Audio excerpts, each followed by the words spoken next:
Buenas noches. Hoy 24 de febrero del año 2026 damos inicio a las 7:57 p.m. a la sesión número 3 de la especialidad de ética con el tema Filosofía del proyecto de vida, la relación con el entorno, la ética planetaria y la paz. Vamos a arrancar con una pequeña introducción. ¿Por qué la filosofía es importante en la vida laboral? La guía que tenemos integra competencias técnicas, entre ellas podemos ver costos, importaciones, compras, presupuestos y muchas otras habilidades de tipo laboral o empresarial, pero también está acompañada de competencias éticas, sociales y de sostenibilidad, la cual tiene un profundo contenido filosófico. La ética, como una vertiente de la filosofía, nos ayuda a responder quién soy dentro del contexto productivo, qué impacto tienen mis decisiones sobre mi empresa y el entorno en el planeta. Y una tercera pregunta es, ¿cuál es mi responsabilidad ética en el trabajo y en la sociedad?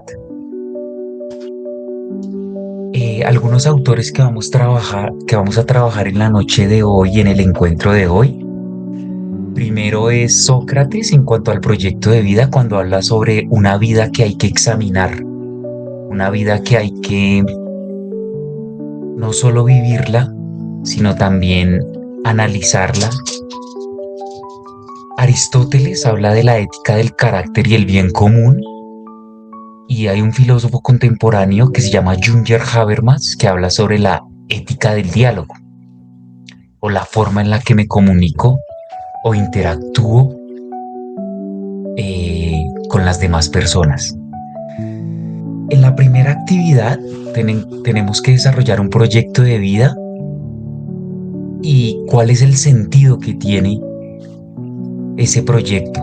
No solo un proyecto de vida laboral, sino también un proyecto de vida emocional y afectivo. El proyecto de vida, según la guía, se conecta con la dignidad humana, la cultura de paz, los principios éticos, la autonomía y el reconocimiento del otro. Filosóficamente, un proyecto de vida, ¿qué implica? Entonces, un proyecto de vida implica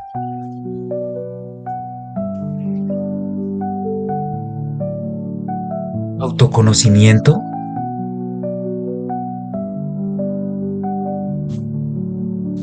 un proyecto de vida implica el conocerse a sí mismo frente a los valores, frente a la vocación, frente al propósito, frente a las capacidades y frente a la ética de la buena vida. Aristóteles dice en la ética de la buena vida, habla sobre la eudemonía, que es vivir de acuerdo con la virtud y realizar el propio potencial humano. Todo esto se conecta con las evidencias, donde ustedes como aprendices definen su propósito personal y laboral con valores éticos. La honestidad, el respeto, la tolerancia, todos esos valores se tienen que poner en práctica, no solo en el proceso educativo, sino ahora en un futuro proyecto laboral. Un tercer filósofo, que es Jean-Paul Sartre, habla sobre la libertad y la responsabilidad. El ser humano está condenado al ser libre, y al ser libre se hace responsable de sus propios actos y de sus propias decisiones. Con esto implica que conecta la vida del aprendiz, que se define con un propósito personal y laboral, con todos los valores éticos de los que hemos hablado. Tus decisiones laborales, cuando compras, cuando negocias, cuando manejas recursos, contribuyen a tu propia identidad y contribuyen a la sociedad y al desarrollo de la misma.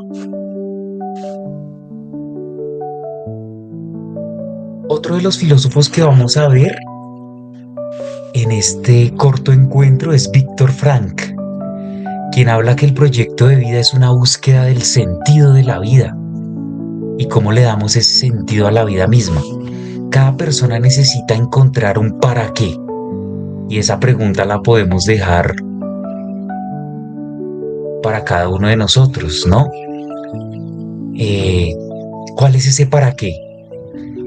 Y dentro de ese para qué podemos englobar tres grandes preguntas o tres grandes interrogantes. ¿Qué quiero aportar a esa empresa? ¿Cómo contribuyo a la sociedad? ¿Y cómo mejoro mi entorno? Ese es el sentido de vida que nos dice Víctor Frank, desde ese para qué. Luego nos encontramos con la segunda evidencia, que habla del diagrama de sistemas y la relación del individuo con el entorno.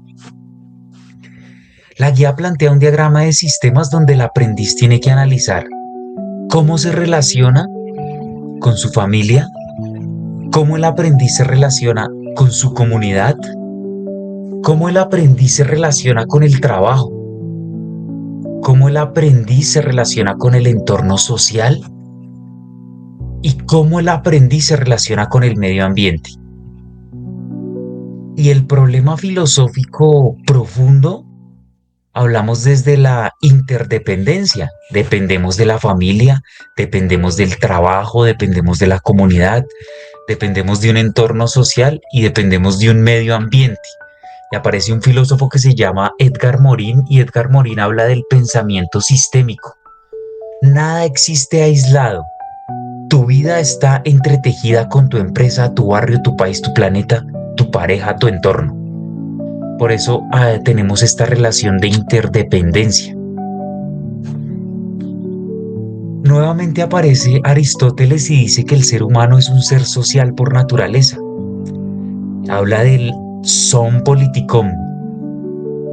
Somos animales políticos, lo que significa que necesitamos de una comunidad, necesitamos de una sociedad que nos moldee, que nos construya y que nos edifique, ¿verdad?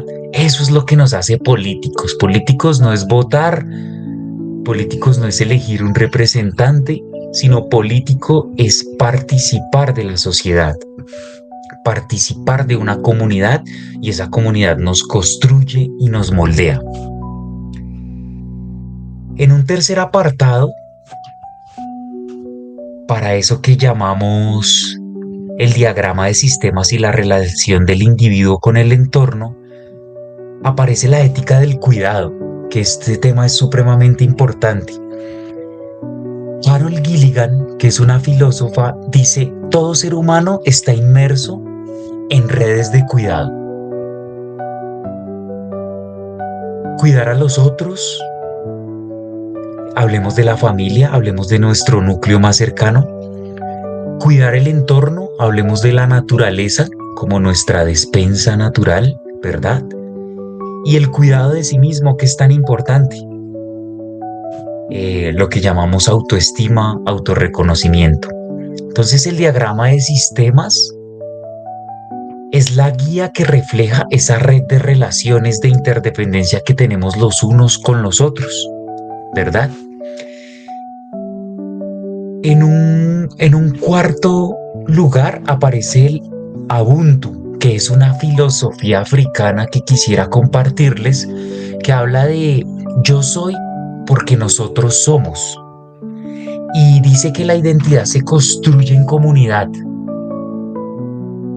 y es clave para el cuidado y la cultura de la paz. Como pertenecemos a una comunidad, dependemos de ella. Y no solo me cuido a mí, sino cuido el entorno en el cual me desenvuelvo. Entonces, por eso esta filosofía africana es tan bonita. Yo soy parte y yo soy porque nosotros somos, pertenecemos a un lugar de vida. En una tercera fase encontramos cuál es mi compromiso ético con el planeta y el uso racional de los recursos, que es la evidencia número 3. La guía nos habla de calcular la huella de carbono, es decir, cuál es el impacto que yo como ser humano genero en el planeta. ¿Cuánta agua consumo al día? ¿Cierto? Eh, ¿Cuántos alimentos consumo al día? ¿Cierto? ¿Cuánta huella de carbono estoy generando en mis desplazamientos, sea en moto, sea en vehículo, etcétera? Esta guía también nos pide que evaluemos esas marcas que tienen ese propósito de sostenibilidad o de equilibrio con el planeta o de generar ese menor impacto. Siempre vamos a generar impacto, pero ahora la pregunta es cómo generamos un menor impacto, una menor contaminación o una menor huella de carbono. Entonces, ¿cómo paso de la movilidad de combustibles fósiles a energías renovables, que es el boom de este siglo? También nos habla de cómo proponemos estrategias del uso racional de los recursos naturales, ¿verdad? Que esa es la intención de esa evidencia, que ustedes generen una propuesta donde por medio de una estrategia generemos un uso racional de los recursos. La fundamentación filosófica para este contexto es, hay un filósofo que se llama Hans Jonas. Él habla sobre la ética de la civilización tecnológica. Y Jonas propone el principio de la responsabilidad, ¿verdad? Entonces, primer valor ético, ¿cómo nos hacemos más responsables frente al consumo y frente al impacto o la huella de carbono que dejo como habitante del planeta Tierra? ¿Verdad? Entonces obra de tal modo que los efectos de tu acción sean compatibles con la pertinencia de la vida humana en el planeta. Entonces ahí en la frase que nos dice Hans Jonas es que nuestro actuar debería ser compatible con las necesidades del planeta Tierra. Entonces ahorita tenemos una cosa que se llama el cambio climático y se está dando un cambio climático producto de la huella de carbono que como seres humanos y habitantes de la Tierra estamos dejando. Entonces la pregunta y la invitación que nos hace Hans Jonas es ¿cómo podemos reducir ese impacto y cómo nos hacemos compatibles con la vida en la Tierra? ¿Cómo el ser humano se vuelve compatible con la vida en la Tierra, verdad? Porque recordemos que hay recursos que no son renovables. Entonces, ¿cómo hacemos, cierto?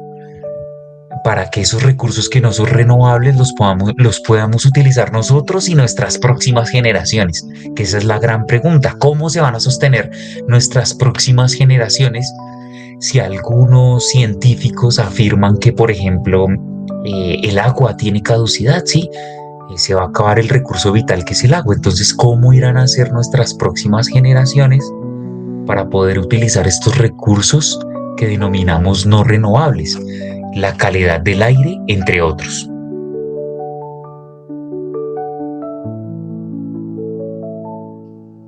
Hablamos aquí, la guía nos habla de el triple bottom line de la guía, que es lo económico, lo social y lo ambiental. ¿Cómo se unen estos tres factores? El triple bottom line es cómo integramos la economía, cómo integramos a la sociedad y cómo integramos a lo ambiental. Y esa es la respuesta que ustedes, cuando estén en su etapa productiva y puedan mejorar procedimientos dentro de la industria en la cual se desempeñen, tienen que analizar. ¿Tenemos que generar economía? Sí, es una necesidad. Tenemos que generar trabajo para la sociedad, pero cómo esa economía y cómo ese trabajo generan un menor impacto medioambiental. En cuanto a la ecología profunda, tenemos un filósofo que se llama Arnenés y él habla sobre propone respetar toda forma de vida y respetar los estilos de consumo. ¿Cómo respetamos todas nuestras formas de vida sin que el consumo, por ejemplo, el consumo de carne, la ganadería extensiva, la tala indiscriminada de árboles, pues nos lleve a nuestra propia destrucción, ¿verdad? Por eso que llamamos el consumismo. Pero recuerden que estamos hablando de que es importante la economía, la sociedad y el ambiente. ¿Cómo generar un consumo responsable? Entonces sería la pregunta. No es no consumir, sino consumir de manera responsable. Hay otra filósofa que se llama Martha Nussbaum y ella habla sobre el enfoque de las capacidades. Ella dice que todo desarrollo tiene que estar acompañado del florecimiento de los seres humanos. Si hay desarrollo es porque el ser humano está mejorando su capacidad de vida. Si hay desarrollo es porque existe la justicia social, que es supremamente importante ese término, y la justicia ambiental, equidad social y justicia ambiental. No vamos a desarrollar la economía perjudicando el medio ambiente o perjudicando la sociedad. Todo tiene que ir de la mano y eso es lo que habla la guía de ese triple boom line, que es el equilibrio entre la economía, la sociedad y lo ambiental. La ONU, que es la Organización de las Naciones Unidas, nos habla sobre el desarrollo sostenible y la responsabilidad social que tenemos como sociedad y como seres humanos, ¿verdad? Y la guía cita el desarrollo sostenible, la sustentabilidad ética y la responsabilidad en el manejo de los recursos naturales. Eso es importante. Cuando estemos en cada una de las respectivas industrias y en nuestras especialidades, siempre tienen que llevarse el recuerdo de lo que aprendieron en la especialidad de ética y cultura de paz. Y es cómo somos responsables frente a nuestras acciones con los recursos naturales y con el medio ambiente. Por último, la cuarta evidencia, y ya para terminar, hablamos de la filosofía de la paz, la dignidad humana y los derechos humanos. ¿Cierto? Entonces acá hablamos ¿qué es la cultura de la paz? Y cómo fomentamos la cultura de la paz en nuestras familias, en nuestras sociedades y en nuestras organizaciones. ¿Cómo hacemos que la vida humana sea cada vez más digna? Que podamos acceder a servicios públicos dignos, a una alimentación digna. Se habla ahora de un salario mínimo digno. ¿Cómo hacemos para resolver los conflictos de una manera no violenta? Por eso es importante que nos formemos en la cultura de la paz. Recordemos lo que decíamos en la sesión 2, de que la sociedad colombiana es una sociedad que históricamente ha estado sumergida en conflictos armados, conflictos territoriales, conflictos ideológicos como el bipartidismo. Entonces, ¿cómo hacemos, verdad, para fomentar esa cultura de la paz? Es importante hablar de la memoria histórica y tenemos que recordar, por eso lo que les dije con anterioridad, ¿no? Colombia es un país que lleva más de medio siglo en un conflicto armado, ¿verdad? Guerra de guerrillas, grupos paramilitares, entre otros. Entonces, ¿qué fomenta el conflicto? Quizás será la desigualdad, la falta de oportunidades. Para muchas personas ingresar a la guerra pues es su única posibilidad. Entonces, por esa falta de oportunidad, por esa falta de asistencia del Estado en algunos territorios, por eso es que se da el conflicto armado. Entonces, cuando hablamos de memoria histórica, tenemos que recordar que tenemos conflictos para tratar de garantizar su no repetición.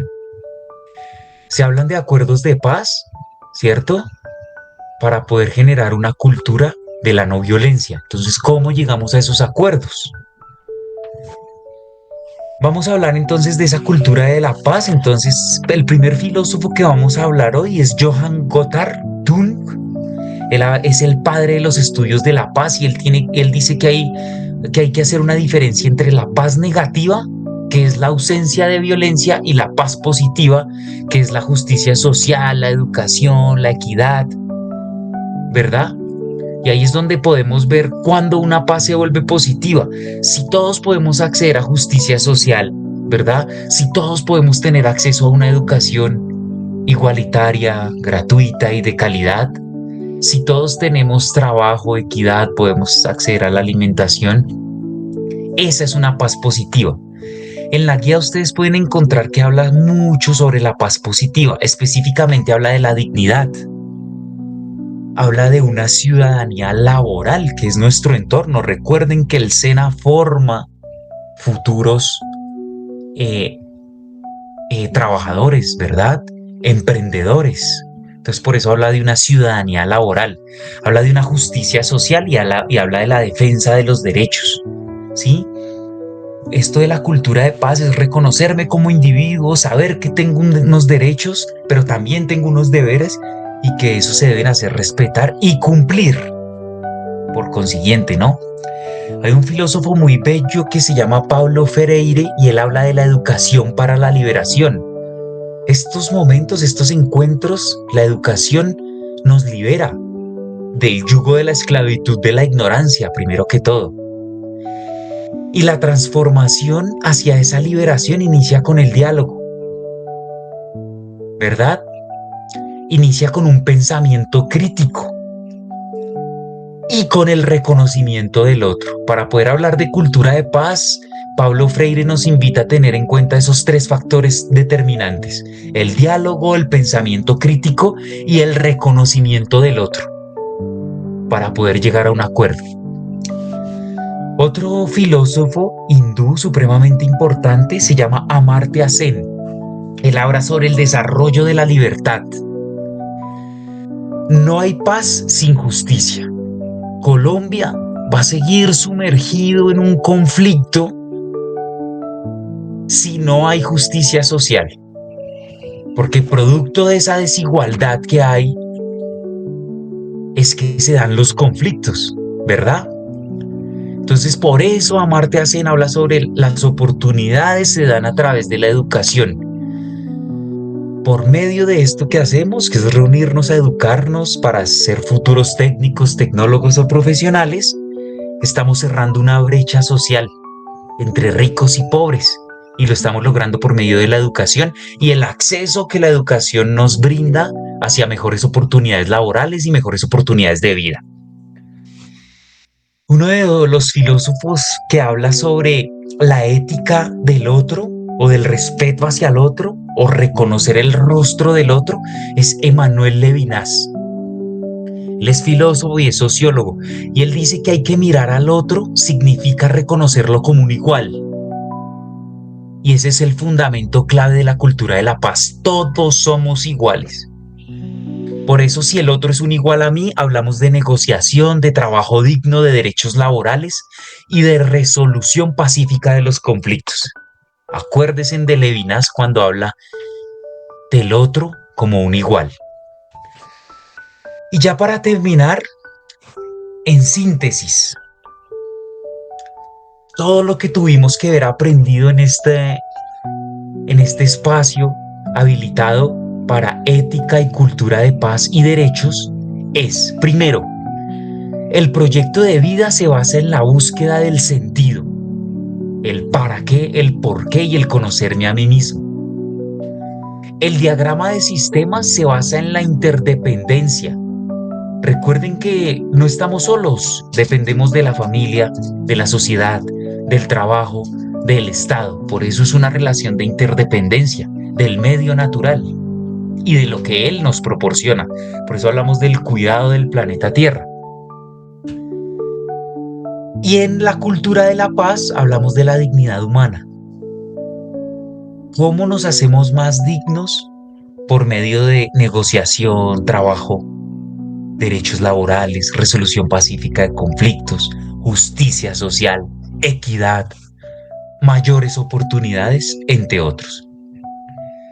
Un mensaje final para ustedes como aprendices es que una formación técnica sin ética y sin filosofía produce trabajadores, pero una formación técnica con filosofía y con ética produce ciudadanos éticos, críticos, capaces de transformar su empresa, su comunidad y su país. Esto fue todo para la sesión número 3 de la especialidad de Ética y Cultura de Paz, siendo las 8:21 de la noche del 24 de febrero del 2026, damos por terminado el encuentro. Muchísimas gracias.